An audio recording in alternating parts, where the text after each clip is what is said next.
Okay action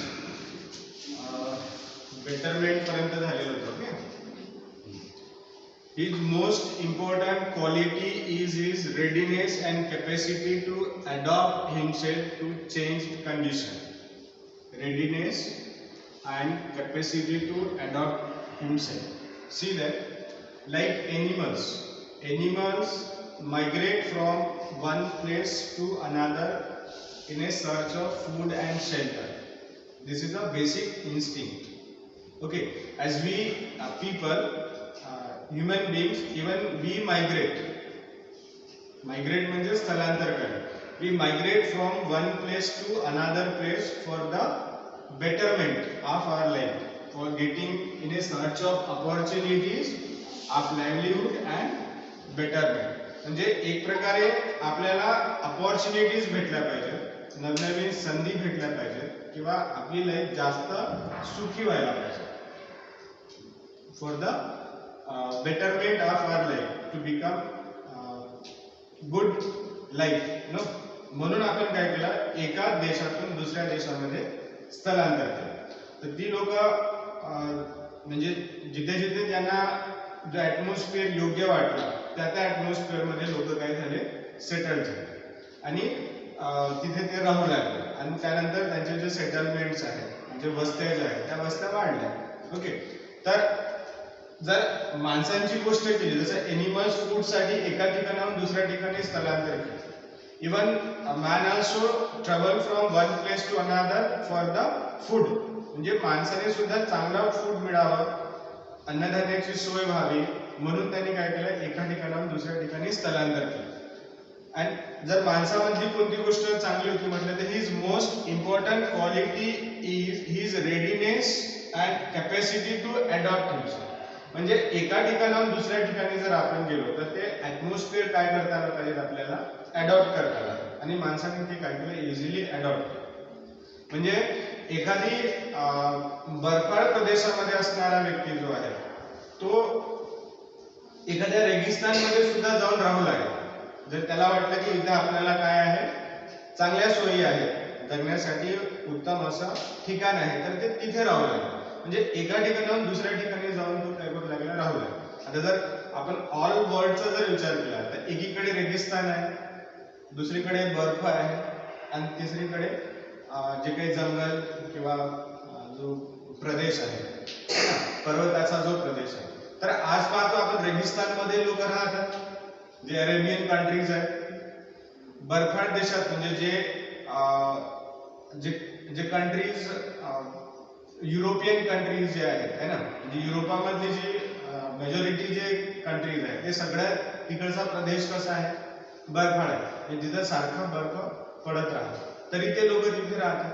आणि जसं Indian जे आफ्रिका आणि एशियन कंट्रीज आहेत तिथे काय आहे, जंगल आहे, पर्वत आहे है ना. तर अशा ठिकाणी सुद्धा लोक काय करतात, वास्तव्याला आहेत. आता त्या ॲटमॉस्फिअर मध्ये त्या लोकांनी स्वतःला काय केलं, अडॉप्ट केलं, म्हणजे तो तिथे राहू लागला. आता आपण असं म्हणू शकत नाही की इंडियामधले सगळे लोक इंडियातलेच होते अगोदरपासून. होऊ शकते की युरोप मधले लोक सुद्धा मायग्रेट करून कुठे आले असते, इंडियात आले असते. जर तुम्ही आर्य संस्कृतीचा जर विचार केला, आर्य लोक जी होती ते सुद्धा काय केलं होते, त्याने युरोपियन कंट्रीज मधून ते मायग्रेट होऊन कुठे आले, ऑब्विसली इंडियामध्ये आले, ते इंडियात राहू लागले. बरोबर आहे. तर ही लोक जिथे जिथे त्यांना जाता येईल, म्हणजे बर्फाळ प्रदेशातला व्यक्ती एखादी रेगिस्तानमध्ये, रेगिस्तानचा एखादी व्यक्ती जो आहे तो म्हणजे जिथे फॉरेस्ट रिजन आहे तिथे तिथे जाऊन तिथे स्वतःला काय केलं, त्यांनी ऍडजस्ट केलं. म्हणजे लोकांनी त्या ॲटमॉस्फिअर मध्ये स्वतःला ऍडजस्ट केलं. आज आपण विचार करतो की जर मला रेगिस्तानमध्ये पाठवलं तर मी तिथे राहू शकेल का, मी तिच्या ॲटमॉस्फिअरला ऍडजस्ट करू शकेल का, किंवा मला जर स्वित्झर्लंडला पाठवलं तर तिथं कंटिन्यू बर्फ पडतो किंवा टेम्परेचर जे आहे ते खूप लो राहते, तर तिथे तेवढ्या कमी टेम्परेचर मध्ये राहू शकतो. आजकाल लोक चंद्रपूरला राहण्याचा विचारच करत नाही. त्याच्या मागचं कारण काय की चंद्रपूर वर्ल्ड मध्ये म्हणजे जे जास्त टेम्परेचरचे जिथे सगळ्यात जास्त टेम्परेचर आहे नाही का, असे जे एरियाज आहेत त्यामध्ये चंद्रपूरचा वर्ल्ड मध्ये नंबर लागतो. बरोबर, म्हणजे one of the highest temperature city in the world. तर खूप लोक विचारतात की चंद्रपुरात कसं राहता येईल आपल्याला. तर एखादी थंड हवेच्या प्रदेशात राहणारा व्यक्ती, person living in a coldest temperature, अभी feel that how can he adjust in Chandrapur city. तो आपण विचार करतो की चंद्रपूरमध्ये स्वतःला कसं ऍडजस्ट करेल. पण लोकांनी काय केलं आहे, ते ऍडजस्ट केलं आहे आणि ते लोक तिथे काय करतात, इव्हन चंद्रपूरचे लोक ऍडजस्ट करून राहतात एवढ्या टेम्परेचरमध्ये. म्हणजे 50 डिग्रीच्या उन्हाळ्यामध्ये 50 डिग्रीच्या वरती जरी टेम्परेचर गेलं तरी आपले लोक कूलर लावून राहतच आहेत, बरोबर आहे, किंवा झाडाखाली बसून राहतच आहेत. म्हणजे त्यांनी काय केलं, अडॉप्ट केलं. म्हणजे त्या एन्व्हायरमेंटला काय केलं, अडॉप्ट. म्हणजे माणसं जनरली काय करतात, म्हणजे ह्युमन बीइंग्स आहेत त्या ऍटमॉस्फिअरला अडॉप्ट करतात आणि तिथे ते वास्तवाला राहतात, बरोबर आहे. म्हणून आपण बघतो की वेगवेगळ्या क्लायमेटमध्ये आपल्याला लोक स्वतःला ऍडजस्ट करून राहताना दिसतात. When we moves away from his people, he moves away from their language too. तर जेव्हा लोक एका ठिकाणाहून दुसऱ्या ठिकाणी काय करतात, स्थलांतर करतात. When he moves away from the people, म्हणजे जसं आफ्रिकात असणारे एखादी, आफ्रिकेमध्ये एखादी म्हणजे एक छोटासा ग्रुप ऑफ पीपल असते, एक समुदाय असेल, कम्युनिटी असेल, आणि त्या कम्युनिटीमध्ये काय असेल, काही लोक असेल, त्यांना तिचा म्हणजे तिथून त्यांना काय करण्यात आलं, म्हणजे प्रॉपर तिथे व्यवस्था नसल्यामुळे, जो फूड आहे किंवा बेटरमेंट नसेल लाईफमध्ये, तर ते तिथून काय करतील, मूव्ह करतील, बरोबर. आता विचार करा, एखादी एक कम्युनिटी आहे जी आफ्रिकन जंगलामध्ये राहत आहे, बरोबर आहे. हळूहळू दिवसेंदिवस ते आफ्रिकेतील जे जंगल आहे ते नष्ट व्हायला लागले, म्हणजे जंगलाची तोड व्हायला लागली. आता जंगल तोडल्यामुळे तिथे प्राणी जे आहेत, ते प्राण्यांची संख्या सुद्धा कमी झाली, म्हणजे प्राणी तिथे राहिलेले नाही, बरोबर आहे. तशा वेळेस जंगलातला समुदाय जो आहे, जो प्राण्यांची शिकार करून आपलं पोट भरते, तर त्या समुदायाला जेवणाचा प्रश्न पडायला लागला की आता आपल्याला म्हणजे पाहिजे तेवढं खाद्य या प्रदेशात मिळत नाहीये. तर मग ते लोक काय करतील, मायग्रेट करतील ना. म्हणजे जिथे त्यांना आणखी चांगला ऍटमॉस्फिअर मिळेल त्या ऍटमॉस्फिअरला ते काय करतील, मायग्रेट करतील, ऑब्व्हियसली, बरोबर. तर त्यावेळेस Wien he moves away from people, म्हणजे आता काही लोक तिथं राहतील, ज्यांना वाटते की नाही बा एवढ्या लोकांचं तिथं ऍडजस्टमेंट होते, 100 लोक आहे, कदाचित 50 लोकांना ते स्थळ सोडावं लागेल, 50 लोक तिथे काय करतील, ऍडजस्ट करतील. तर when he moves away from their language to, तर जेव्हा तो तिथून जातो, आपल्यासोबत काय घेऊन जातो, भाषा घेऊन जातो. म्हणजे जर 50 लोक, आफ्रिकेतले 50 लोक जर इंडियामध्ये आले, बरोबर, ताडोबाच्या जंगलात आले वास्तवाला, कारण की इथे खूप प्राणी आहेत म्हणून, बरोबर आहे. कारण की तिथची लोक जर ताडोबाच्या जंगलात आले आणि तिथं वास्तव्य करायला लागले, आता 50 लोक आले, तर ते आपल्यासोबत काय घेऊन येतील, लँग्वेज घेऊन येतील. म्हणजे 50 लोक जे आफ्रिकेत भाषा बोलत येते, इथे आल्यानंतर ही 50 लोक काय करतील, तीच भाषा बोलतील. मग त्यांच्या कॉन्टॅक्ट मध्ये जे लोक येतील, ताडोबाच्या जवळपासचे जे काही खेडेगाव आहेत, विलेजेस आहेत, रिमोट एरिया जे आहेत, तिथे असलेली जी लोक त्यांच्या कॉन्टॅक्ट मध्ये येतील, ते लोक त्यांना बोलताना ऐकतील, त्यांची भाषा ऐकतील आणि ते थोडी बहुत ती भाषा काय करतील, अडॉप्ट करतील, बोलतील. मग हळूहळू ती भाषा तिथे काय व्हायला लागेल, स्प्रेड व्हायला लागेल. So when he moves away, म्हणजे जेव्हा ही लोक काय करतात, ट्रॅव्हल करतात, तर दे ट्रॅव्हल विथ द लँग्वेज, तेव्हा ते आपल्यासोबत काय घेऊन जातात, भाषा सुद्धा घेऊन जातात. At the new place he finds a new language, आणि इथे आल्यानंतर नवीन प्लेसला त्यांना परत काय मिळेल, दुसरी भाषा मिळेल. म्हणजे सपोज ताडोबाच्या जंगलात आलेली जी आफ्रिकन कम्युनिटी आहे, तर त्या जंगलामधली जी लोक रहिवासी आहेत, तिथे रेसिडेन्शियल आहेत, त्या लोकांची भाषा सुद्धा हे काय करते, शिकते, बरोबर. आता चंद्रपुरात जर आपण उदाहरण घेतलं, चंद्रपूरमध्ये बंगाली कॅम्प आहे, माहिती आहे तुम्हाला, बंगाली कॅम्प. म्हणजे त्यांना बंगाली कॅम्प का म्हणण्यात येते, कारण की काही बंगाली समुदाय आहे, तो कुठे वास्तव्याला येऊन राहिला, चंद्रपूरला येऊन राहिला. त्यांचं जे एरिया जो आहे त्याला नाव बंगाली लोक राहतात. आता तिथं बंगाली लोक राहतात ते मराठी बोलत नाही का? बंगाली लोक मराठी बोलत नाही का? तिथे बोलतात का? कसं काय त्यांना मराठी येते? At the new place he finds A new language. कारण की जेव्हा ते चंद्रपूरला येऊन राहिले तर ऑब्व्हियसली त्यांना चंद्रपूरला आल्यानंतर कोणती भाषा ऐकायला मिळाली? मराठी. आणि मराठी लोकांच्या कॉन्टॅक्टमध्ये आल्यामुळे त्यांना सुद्धा काय करावं लागलं? त्या लोकांसोबत कम्युनिकेशन व्हावं म्हणून त्यांना मराठी भाषा सुद्धा शिकावी लागली किंवा ऐकू ऐकू ते काय करतात? ती भाषा शिकतात. आता आपण लोक जे आहेत जे हिंदी बोलतो आहे ना, कधी कधी हिंदी बोलणं सुरू करतो. तर हिंदी आपण कशी शिकली? अब नसरीन बैठ के आई आप है ना, तो आपको पता है कि वो उसका मदर टंग हिंदी है. तुम्हाला तिच्यासोबत बोलायचं आहे, मग तुम्ही काय करणार? अब नसरीन है तो हिंदी में बात करेंगे. नसरीन है तो बात किस में करेंगे? हिंदी में बात करेंगे. नसरीन, वांगे की भाजी खाई क्या? है ना. तर त्याच्यामध्ये थोडंसं मराठी टच राहील. वांग मराठीत राहील, बरोबर आहे. भाजी मराठीत राहील. वांगे की भाजी खाई क्या? खाई क्या हिंदी राहील. म्हणजे थोडं बहुत तरी आपण स्वतःला काय करतो? ऍडजस्ट करतो, है ना. ले तेरे भाजी में नींबू पीड़ ना, थोडासा नींबू पीड़. म्हणजे त्याला थोडंसं, अजून मला पूर्ण मराठी येत नाही, म्हणजे पूर्ण हिंदी येत नाही, पण मी त्याला काय करतो? थोडंसं ऍडजस्ट करतो आणि मग ती भाषा जी आहे ती हळूहळू काय करतो? आपण शिकतो, ऍडजस्ट करतो आणि हळूहळू ते लर्न करतो, बरोबर.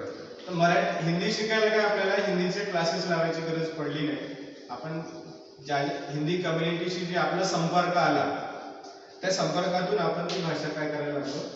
बोलायला लागलो. So means because we have adopted the new community, so we learn new language. म्हणजे नवीन कम्युनिटी अडॉप्ट केल्यामुळे आपल्याला नवीन भाषा शिकता येते. We cannot forget his language, but his attraction for the new language begins as he feels attracted to new clothes, design, food, manners of others. आता नवीन जेव्हा एखाद्या community सोबत आपला कॉन्टॅक्ट येते, his attraction for the new language begins as he feels attracted to the new clothes, new designs, food and manners of others. म्हणजे जसं नवीन लोकांसोबत आपला संपर्क आला तर नवीन लोकांच्या कोणत्या कोणत्या गोष्टीशी संपर्क येते? New clothes, that is a attraction, a point of attraction. आपल्यासाठी तो काय राहतो?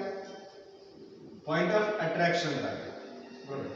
आता महाराष्ट्रातल्या ज्या महिला आहेत त्यांचं म्हणजे ट्रेडिशनल विअर कोणतं आहे? नाही, नवारी. नवारी पाताळ म्हणा किंवा नवारी जे आहे. पण आता किती मुली किंवा किती महिला तुम्हाला लुगडं घालून फिरताना चंद्रपुरात दिसतात? नाही घालून फिरत, है ना. फक्त फॅन्सी ड्रेस कॉम्पिटिशन असेल तर घालतात, पण जनरली त्यांचं अट्रॅक्शन कुठे आहे? न्यू क्लोथ्स कडे आहे. म्हणजे नवारी जरी असलं तरी ते काही नवारी घालत नाही, कारण की त्यांना काय भेटत आहे? एक नवीन अट्रॅक्शन भेटत आहे. नवीन लोकांच्या संपर्कात आल्यामुळे एक नवीन क्लोथ भेटत आहे, एक नवीन स्टाईल भेटत आहे, तर ते अट्रॅक्ट झाले. म्हणजे क्लोथ्स कडे आपण अट्रॅक्ट होतो, डिझाईन्स कडे, म्हणजे काहीतरी वेगळं आपल्याला डिझाईन भेटत आहे तर आपण ते काय करतो? एक्सेप्ट करतो.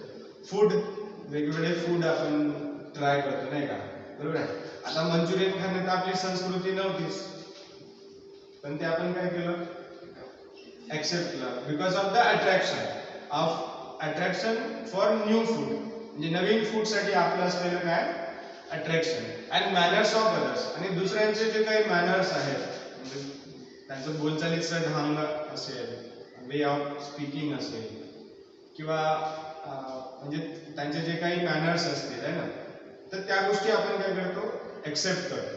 So this is how new language are born. And अशा पद्धतीने नवीन भाषेचा काय होतो जन्म. When we accept the people of new community, we accept their culture and their language. जेव्हा आपण न्यू कम्युनिटी सोबत कनेक्ट होतो किंवा राहायला लागतो तेव्हा आपण त्याच्या कल्चर सोबत, त्यांच्या कल्चर सोबत आणि त्यांच्या लँग्वेज सोबत सुद्धा काय होतो मिक्स होतो. आणि अशा पद्धतीने ती भाषा काय होते वाढत जाते, तिचा जन्म होतो, ती वाढते. When the speakers of a language are no longer alive or interested in speaking it, म्हणजे एखादी भाषा जन्मते कशी आणि एखादी एखाद्या भाषेचा मृत्यू कसा होतो, या दोन गोष्टी ते सांगितल्या आहेत. की एखाद्या भाषेचा जन्म कसा होतो जेव्हा एक कम्युनिटी दुसऱ्या कम्युनिटीला काय करते अटॅच करते. आता एक झाड आहे बरोबर, सॅम्पलिंग समजते तुम्हाला, सॅम्पलिंग. एका झाडावर दुसरं झाड लावलं तर काय होणार, एका झाडावर दुसरं झाड लावलं तर काय होणार हायब्रिड, तिसरं झाड तयार होणार. ग्राफ्टिंग केल्यानंतर ते काय होणार, त्याच्यामध्ये थोडस चेंज येणार ना. ग्राफ्टिंग केल्यामुळे तो पहिला झाडच राहील का, दोन झाडांच्या मिक्सरमुळे काय होते एक तिसरं गुणधर्म असलेलं झाड काय होते तयार होते. तसंच दोन भाषाच्या मिक्सरमुळे काय झालेलं आहे, जसं मी म्हटलं निंबू पिढा क्या म्हणून, याच्यात दोन भाषा आहेत, कोणती मराठी हिंदी. त्या मराठी हिंदी मधून तिसऱ्या भाषेचा जन्म झाला, कोणता निंबू पिढा क्या हायब्रिड आहे ना. तर आज आपण पाहतो की अख्ख्या जगामध्ये 7000 पेक्षा जास्त भाषा बोलल्या जातात. But you can find some words are similar. अजूनही त्यांच्यामध्ये काही शब्द कसे आहेत सेम आहेत. Why, because their origin is same. कारण की त्या सगळ्यांचा ओरिजिन काय आहे एकच आहे. त्याच्यामुळे काही शब्द जे आहेत ते अजूनही काय आपल्याला मिळतात सेम. आता गुजराती भाषा आहे किंवा हिंदी आहे किंवा भोजपुरी आहे ना, तर तुम्हाला काहीतरी सिमिलॅरिटी दिसतेच ना त्यांच्यामध्ये. म्हणजे ज्याला हिंदी बोलता येते त्याला गुजराती पण समजते, त्याला बंगाली पण समजते, त्याला भोजपुरी पण समजते. कारण की या भाषा थोड्या काय त्या भाषेसोबत सिमिलर आहे. They are similar because they have been from the same mother. म्हणजे त्यांची आई एकच असल्यासारखी आहे, त्यांची मेन लँग्वेज आहे ती काय सेम आहे. थोडंसं काय झालेलं आहे ती चेंज होते बरोबर. तर दोन भाषाच्या मिळण्यानंतर एक नवीन भाषा काय होते जन्माला येते आणि ती भाषा बोलली जाते. सो म्हणजे according to the surrounding and the people they are using a particular language, no, that language born. When the speakers of a language are no longer alive, म्हणजे एखाद्या भाषेचे लोक जे आहेत ते सगळे जर डेड झाले, no longer alive, or not interested in speaking it, that language is said to be dead. म्हणजे एखाद्या भाषेचा मृत्यू कसा होणार की एकतर ती भाषा बोलणारी सगळीच लोक काय झाले म्हणजे त्यांची प्रजाती नष्ट झाली, तर ती भाषा काय होणार नष्ट होणार. Otherwise they are no longer interested in speaking. ती बोलण्यामध्ये काय नाही, लोकांना इंटरेस्ट नाही. आता तुम्हाला माहित असेल आपली जी युनिव्हर्सिटी आहे ना, युनिव्हर्सिटीचं काय म्हणणं होतं की संस्कृत भाषा हळूहळू काय होत चाललेली आहे, डेड होत चाललेली आहे. लोक संस्कृत बोलत नाही बरोबर आहे. तर संस्कृत बोलत नाही आहेत म्हणून ती डेड व्हायला नाही पाहिजे, म्हणून संस्कृत भाषेचा प्रचार आणि प्रसार करणं सुरू आहे. कंपल्सरी केलेली आहे. कंपल्सरी नाही केलं तर काय होणार, लोक बोलतीलच नाही. कारण की लोकांचे अट्रॅक्शन कसं राहते, नवीनकडे राहते, जुन्याकडे राहते. जुनं ते सोडून देतात आणि नवीन काहीतरी वेगळं काय करतात ते एक्सेप्ट करतात बरोबर आहे. तर लोक काय करतात की काही भाषा ज्या आहेत जसं जुन्या भाषा आहेत त्या आज बोलल्या जातात. जसं पाली भाषा जर तुम्ही ऐकलेलं असेल, आज तुम्हाला दिसते का कोणी पाली भाषा बोलणार, ती काय झालेली आहे नष्ट होत चाललेली आहे. and you no longer peoples are not interested to communicate in a Pali language. तर ती भाषा काय झालेली आहे, लुप्त होत चाललेली आहे, नष्ट होत चाललेली आहे. तर एकतर ती जर लोकांनी बोलणं सोडलं ती भाषा, किंवा ती भाषा बोलणारे लोकच जर नसतील तर ती भाषा हळूहळू काय होईल, नष्ट होईल. बरोबर आहे ना. So Urdu is an example of a new language. जसं उर्दू जी लँग्वेज आहे, it is an example of a new language born of interaction of Hindi, Arabic and Persians. तर उर्दू ही जी लँग्वेज आहे, it is a new language. Urdu ही भाषा काय आहे, नवीन लँग्वेज. तर तिचा जन्म कसा झाला, म्हणजे हे जे म्हटलं ना, how new language are born. नवीन भाषा कशी जन्माला येते, combining two or more languages. People of two or more languages, they want to speak in new language. त्यांना नवीन लँग्वेज काय करायचं, ते बोलायची राहते, ते नवीन भाषेचा काय होतो, जन्म होतो. आज जसं Urdu is an example of new language born of interaction of Hindi, Arabic and पर्शियन्स.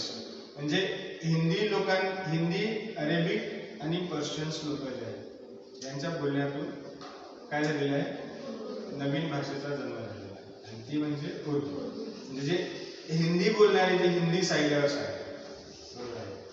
आता ते हिंदी बोलणारे जे सायलर, आता उर्दू भाषा जी आहे जनरली कोणत्या प्रांतात बोलली जाते, नसरीन कोणत्या एरिया में उर्दू भाषा बोली जाती है, म्हणजे जो अरेबिक पट्टा जो है ना, हाँ, वो पूरा लग गया है ना उधर से, कश्मीर से लेकर जो Pakistan, Afghanistan, Kazakhstan, Iran Iraq की तरफ ये पर्शियन, यानी देखो पूरा टच वाला एरिया है. पर्शियन भी टच है, अरब भी टच है और हिंदी भी टच है. यानी एरिया आसपास का क्या है, जैसे 3 है, ये हिंदी साइडर है, ये अरेबिक है और ये पर्शियंस है. तो ये तीनों अगर ये पॉइंट पे मिल गए तो यहाँ पे क्या है, किसका जन्म हुआ, उर्दू का जन्म हुआ. यानी कुछ हिंदी साइडर इधर से ग्लाइड हुए, कुछ उर्दू साइडर, कुछ पर्शियंस है. ईरान जो है या फिर जो यूरोप की तरफ जो वे है ना, उधर से पर्शियन लैंग्वेज जो है, तो पर्शियन लैंग्वेज जो है वो रहती आई है कहाँ से, ठीक है. तो from them language, new language was born, and that is Urdu. So that is our lesson. Here we end facts of English, जहाँ पर बताया गया है कि what are the features of English language, यानी इंग्लिश भाषा की क्या क्या फीचर्स है वो बताया गया है. ठीक है. So we will start the next lesson in our next class.